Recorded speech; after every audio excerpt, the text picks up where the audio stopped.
Hi everyone welcome back to my channel. ಇವತ್ತು ನಾವು ಟ್ರಿಪ್ಗೆ ಹೋಗ್ತಾ ಇದ್ದೀವಿ. ಕಳೆದ ವ್ಲಾಗ್ಲೇ ನಾನು ಮೆನ್ಷನ್ ಮಾಡಿದ್ದೀನಿ ಊಟಿಗೆ ಹೋಗ್ತಾ ಇದ್ದೀವಿ ಅಂತ. ನಿನ್ನೆನೇ ಹೊರಟಿದ್ವಿ ಮಂಡ್ಯ ರೀಚ್ ಆಗಿ ಅಲ್ಲೇ ಆಲ್ಟ್ ಆಗಿದ್ವಿ. ಅಲ್ಲಿಂದ ಬೆಳಗ್ಗೆ 4:15ಗೆ ಹೊರಟು ನನ್ನ ಫ್ರೆಂಡ್ ಮನೆಯಲ್ಲಿ ನನ್ನ ಫ್ರೆಂಡ್ ಹಾಗೆ ಅವ್ರ ಹಸ್ಬೆಂಡ್ನ ಕರ್ಕೊಂಡು ಹೊರಡೋಷ್ಟರಲ್ಲಿ 5 ಗಂಟೆ ಆಯಿತು. 5 ಗಂಟೆಯಿಂದ ಸುಮಾರು ಒಂದು 7-7:30ವರೆಗೂ ನಾವು ಜರ್ನಿ ಮಾಡಿದ್ವಿ. 7:30 ಅಷ್ಟರಲ್ಲಿ ನಾವು ಬಾರ್ಡ್ರ್ ತಲುಪಿದ್ವಿ ಅಂತಲೇ ಹೇಳ್ಬೋದು. 8:30ಗೆ ನಾವು ಊಟಕ್ಕೆ ಹೋದ್ವಿ. ಅದೆಲ್ಲ ತೋರಪ್ಲೈ ಅಂಥೇಳಿ ಒಂದು ಊರು. ನನಗೆ ಅಷ್ಟು ಗೊತ್ತಿಲ್ಲ ಪ್ರೊನೌನ್ಸಿಯೇಷನ್. ಮೇ ಬಿ ಅದರ ಹೆಸರು ತೋರಪಳೈ ಅಂತ ಏನೋ ಇರ್ಬೋದೇನೋ. ಬಟ್ ಅಲ್ಲಿ ಬರೆದಿದ್ದು ತೋರಪ್ಲೈ ಅಂತೇನೋ ಇತ್ತು. ಸೊ ಅದಕ್ಕೋಸ್ಕರ ಹಂಗೆ ಹೇಳಿದೆ ಅಷ್ಟೇ. ಅಲ್ಲಿ ನಾವು ಬ್ರೇಕ್ಫಾಸ್ಟ್ನ ಮುಗಿಸ್ಕೊಂಡು ನೀಡಲ್ ವ್ಯೂ ಪಾಯಿಂಟ್ ಅಂತ ಒಂದು ವ್ಯೂ ಪಾಯಿಂಟ್ಗೆ ಬಂದ್ವಿ. ಇದೆಲ್ಲ ಪ್ಲ್ಯಾನಿಂಗ್ ಬಂದು ನನ್ನ ಹಸ್ಬೆಂಡ್ ಕಂಪ್ಲೀಟಾಗಿ.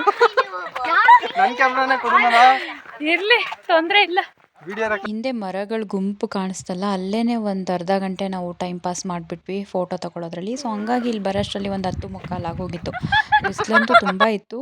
ನಾವು ಮಾತಾಡ್ಕೋತಾ ಇದ್ವಿ, ಏನಿದು ಊಟಿಗೆ ಬಂದರೂ ಇಷ್ಟೊಂದು ಬಿಸಿಲ ಅಂತ. ಸೊ ಹಂಗೆ ಅನಿಸ್ಬಿಟ್ಟಿತ್ತು ನಮಗೆ. ಬಟ್ ಆದರೆ ಆಮೇಲೆ ಅಂದರೆ ಒಂದು 12 ಗಂಟೆ ಮೇಲೆ ಫುಲ್ಲು ಕೋಲ್ಡ್ ಆಗೋಯ್ತು ವೆದರು. ಆ ಥರ ವೆದರ್ ಇಲ್ಲಿಗೂ ಅಲ್ಲಿಗೂ ತುಂಬ ಡಿಫ್ರೆನ್ಸ್ ಇದೆ ಅಂತ ನಮ್ಗೆ ಆವಾಗಲೇ ಅನಿಸಿದ್ದು. ಇಲ್ಲಿ ಬಿಸಿಲು ಪೀಕ್ ಅವರ್ ಅಂದರೆ 10 ಗಂಟೆಯಿಂದ ಒಂದು 12 ಗಂಟೆ. ಇದು ತುಂಬ ಬಿಸಿಲು ಇರೋ ಪೀಕ್ ಅವರ್ ಅಷ್ಟೇ ಬರೋದಿಲ್ಲ ಬಿಸಿಲು. ಆಮೇಲೆ ಮಧ್ಯಾಹ್ನ ಮೇಲಂತೂ ಫುಲ್ಲು ವೆದರೆಲ್ಲ ಕೋಲ್ಡ್ ಆಗಿರುತ್ತೆ. ಇನ್ನು ನೈಟ್ ಅಂತೂ ಸಿಕ್ಕಾಪಟ್ಟೆ ಚಳಿ. ಇದು ನಾವಲ್ಲಿ ಎಕ್ಸ್ಪೀರಿಯನ್ಸ್ ಮಾಡಿದ್ದು ವೆದರ್ ಡಿಫ್ರೆನ್ಸು. ನೀಡಲ್ ವ್ಯೂ ಪಾಯಿಂಟಿಂದ ನಾವು ಡೈರೆಕ್ಟ್ ಹೋಗಿದ್ದು ಪೈಕಾರ ವಾಟರ್ ಬೋಟ್ಗೆ. ಬಟ್ ಇಲ್ಲಿ ನಾವು ಏನೂ ಎಕ್ಸ್ಪೀರಿಯನ್ಸ್ ಮಾಡಲಿಲ್ಲ, ಅಂದರೆ ಬೋಟಿಂಗ್ ಹೋಗಲಿಲ್ಲ. ಯಾಕಂದರೆ ತುಂಬ ಕಾಸ್ಟ್ ಇತ್ತು. ಸೊ ನಮಗೆ ಅದು ಜಾಸ್ತಿ ಆಯಿತು ಅಂತ ಅನ್ನಿಸ್ತು. ಇಷ್ಟು ದೂರ ಬಂದು ಎಕ್ಸ್ಪೀರಿಯನ್ಸ್ ಮಾಡಲಿಲ್ವಲ್ಲ ಅಂತ ಅನಿಸಿದ್ರೂ ನಮಗೆ ಹೋಗಬೇಕು ಅಂತ ಅನಿಸ್ಲಿಲ್ಲ. ಯಾಕಂದರೆ ಅಷ್ಟು ಕಾಸ್ಟ್ ಇತ್ತು. ಒಂದು 10 ನಿಮಿಷಕ್ಕೇ 1,500 ಎಲ್ಲ ಆಯಿತು. ಸೊ ವೇಸ್ಟ್ ಅನ್ನಿಸ್ತು. ಅದ್ರ ಬದಲು ನಾವು ಬೇಕಂದರೆ ಸೈಕಲಿಂಗ್ ಮಾಡ್ತಾರೆ ನೋಡಿ, ವಾಟರ್ ಬೋಟ್ ಸೈಕಲಿಂಗ್, ಅದು ಟ್ರೈ ಮಾಡೋಣ ಅಂತ ಅಂದ್ಕೊಂಡು ಜಸ್ಟ್ ಅಲ್ಲಿ ಸ್ನ್ಯಾಕ್ಸ್ ಅಂತ ತೊಗೊಂಡು ತಿನ್ಕೊಂಡು ಬಂದ್ವಿ. ಆ ಸ್ನ್ಯಾಕ್ಸು ಏನಂದರೆ ಇದ್ರ ಹೆಸರು ಚಿಕನ್ ರೋಲ್ ಅಂತ. ಚಿಕನ್ ರೋಲು ನಮ್ಮ ಕಡೆ ಸಿಗೋದೇ ಬೇರೆ ಥರ, ಬಟ್ ಇದೇ ಬೇರೆ ಥರ. ಅದೊಂದು ಡಿಫ್ರೆನ್ಸ್ ಇತ್ತು. ಮತ್ತು ಈ ಟೇಸ್ಟ್ ಏನೋ ನಮಗೆ ಅಷ್ಟು ಇಷ್ಟ ಆಗಲಿಲ್ಲ. ಅಲ್ಲಿಂದ ನಾವು ಬಂದಿದ್ದು ಪೈಕಾರ ವಾಟರ್ ಫಾಲ್ಸ್ಗೆ. ಇಲ್ಲೇನಂದರೆ ರೋಡಿಂದ ಪೈಕಾರ ವಾಟರ್ ಫಾಲ್ಸ್ಗೆ ಒಂದು 100 ಮೀಟ್ರು ಇಲ್ಲ. ಆದರೆ ಅಲ್ಲಿ ಬಾರೆ ಒಂದು ಕಾಣಿಸುತ್ತೆ. ಆ ಬಾರೆಯಿಂದ ಕೆಳಗಿರೋದು ವಾಟರ್ ಫಾಲ್ಸು. ಸೊ ನಾವು ಅಲ್ಲಿ ನಿಂತ್ಕೊಂಡು ನೋಡಿದಾಗ ತುಂಬ ದೂರ ಇದೆ ಇದು ಅಂತ ಅನಿಸುತ್ತೆ. ಸೊ ಹಂಗಾಗಿ ಇಲ್ಲಿ ಒಂದು ಎಲೆಕ್ಟ್ರಿಕಲ್ ಗಾಡಿ ಇತ್ತಲ್ಲ, ಅದಕ್ಕೆ ಹತ್ಕೊಂಡ್ವಿ. ಅದು ಒಂದು ಸೈಡ್ಗೆ ₹50. ಹತ್ಕೊಂಡಾದ್ಮೇಲೆ ಅಲ್ಲಿಗೆ ಹೋದ್ಮೇಲೆ ನಮ್ಗೆ ಗೊತ್ತಾಯಿತು ಆ ಬಾರೆ ಇಳಿದ್ರೆ ಸಾಕು ವಾಟರ್ ಫಾಲ್ ಸಿಗುತ್ತೆ ಅಂತ. ಮೇಲೆ ಹತ್ತಿ ನೋಡ್ಬಿಟ್ಟಿದ್ರೆ ನಾವು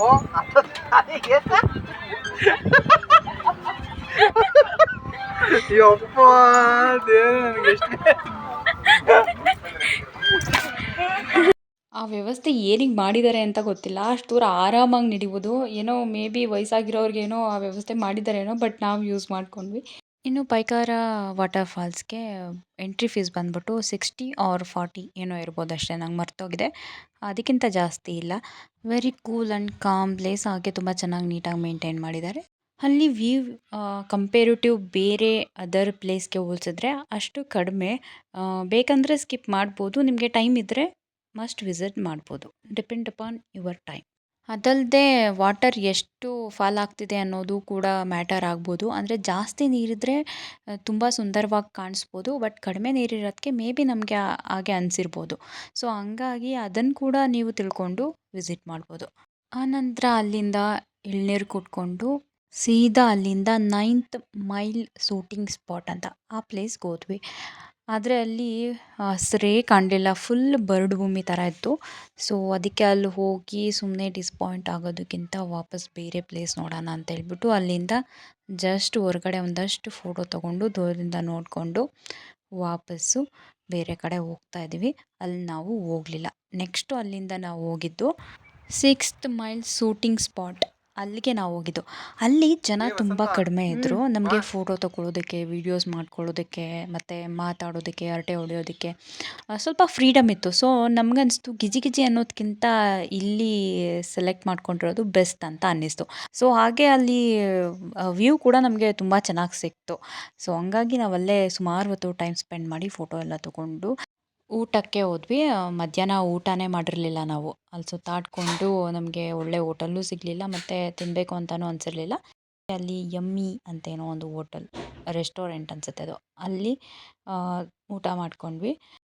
ಪ್ರಾನ್ಸ್ 65 ಹಾಗೆ ತಂದೂರಿ ರೋಟಿ ಮತ್ತು ಎಗ್ ಮಸಾಲ ಇಷ್ಟನ್ನು ಆರ್ಡ್ರ್ ಮಾಡಿದ್ವಿ. ತಿಂದ್ಕೊಂಡು ನಾವು ಬುಕ್ ಮಾಡಿದ್ದಂಥ ಒಂದು ಹೋಮ್ ಸ್ಟೇಗೆ ಬಂದ್ವಿ. ಸೊ ಈ ಹೋಮ್ ಸ್ಟೇ ಹೆಸರು ಬಂದು ಟುಲೀಪ್ಸ್ ಹಿಲ್ ಸೈಡ್ ವ್ಯೂ ಅಂತೇಳಿ.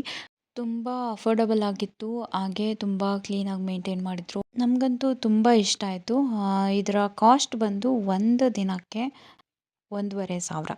ಚೆಕ್ ಇನ್ ಬಂದು ಸಂಜೆ 5:30 ಆದರೆ ಬೆಳಗ್ಗೆ 11 ಗಂಟೆ ಎಲ್ಲ ನಾವು ಚೆಕ್ಔಟ್ ಆಗಬೇಕು. ನಾವು ಕೂಡ ಕರೆಕ್ಟಾಗಿ ಒಂದು 5:30 6 ಗಂಟೆಗೆ ಚೆಕ್ ಇನ್ ಆದ್ವಿ.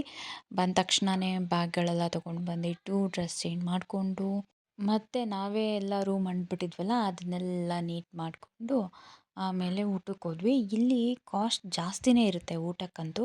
ಹಾಗಾಗಿ ಹೊರ್ಗಡೆ ತಿನ್ಕೊಳ್ಳೋದು ಬೆಸ್ಟು. ಅಕಸ್ಮಾತ್ ಇಲ್ಲಿ ತಿಂತೀನಿ ಅಂದರೆ ನೋಡಿಕೊಂಡು ಆರ್ಡ್ರ್ ಮಾಡಬೇಕು. ಅಂದರೆ ಕಂಪೇರಿಟಿವ್ಲಿ ಹೊರ್ಗಡೆಯಲ್ಲಿ ಜಾಸ್ತಿನೇ, ತುಂಬಾ ಜಾಸ್ತಿ ಅನ್ನಿಸ್ತು. ಮತ್ತು ಫುಡ್ ಕ್ವಾಲಿಟಿ ನಮಗೆ ಅಷ್ಟು ಓಕೆ ಅನ್ನಿಸ್ಲಿಲ್ಲ. ಮೇ ಬಿ ಪ್ಲೇಸಿಂದ ಪ್ಲೇಸ್ಗೆ ಡಿಫ್ರೆನ್ಸ್ ಇರುತ್ತೆ ಟೇಸ್ಟು. ಹಾಗೆ ನಮಗೆ ಇಷ್ಟ ಆಗೋದು ಇಷ್ಟ ಆಗದೇ ಇರೋದು ಇಟ್ಸ್ ಅ ಪರ್ಸ್ನಲ್ ಚಾಯ್ಸ್ ಅಂತ ಅನಿಸುತ್ತೆ ನನಗೆ. ಆಮೇಲೆ ಹೊರ್ಗಡೆ ರಾತ್ರಿ ಅಂತೂ ತುಂಬ ಸುಂದರವಾಗಿ ಕಾಣ್ತಾಯಿತ್ತು. ನಾವಂತೂ ಸಾಕಷ್ಟು ಹೊತ್ತು ಅಲ್ಲಿ ಟೈಮ್ ಸ್ಪೆಂಡ್ ಮಾಡಿದ್ವಿ, ಹಾಗೆ ವ್ಯೂನ ಎಂಜಾಯ್ ಮಾಡಿದ್ವಿ. ಆ ನಂತರ ನಾವು ಬಂದು ಮಲ್ಕೊಂಡ್ವಿ. ಈ ದಿನ ನಮಗೆ ಒಂಥರ ತುಂಬ ಸ್ಪೆಷಲ್ ಡೇ ಆಗಿತ್ತು, ಹಾಗೆ ಮೆಮೊರೇಬಲ್ ಡೇ ಕೂಡ ಹೌದು. ಸೊ ಈ ವ್ಲಾಗ್ನ ನಾನು ಇಲ್ಲಿಗೆ ಎಂಡ್ ಮಾಡ್ತೀನಿ. ನಾಳೆ ಮತ್ತೊಂದು ವ್ಲಾಗಲ್ಲೇ ಸಿಗ್ತೀನಿ. ಅದು ಈ ವ್ಲಾಗ್ನ ಕಂಟಿನ್ಯೂಷನ್ ವ್ಲಾಗ್. ಹಾಗೆ ನಮ್ಮ ಟ್ರಿಪ್ ಇನ್ನು 2 ದಿನ ಇಲ್ಲೇ ಸಾಗುತ್ತೆ. ಸೊ ಅದರೊಂದಿಗೆ ನಾನು ನಿಮ್ಮನ್ನು ಭೇಟಿ ಮಾಡ್ತೀನಿ ಅಂತ ಹೇಳ್ತಾ ಥ್ಯಾಂಕ್ಸ್ ಫಾರ್ ವಾಚಿಂಗ್.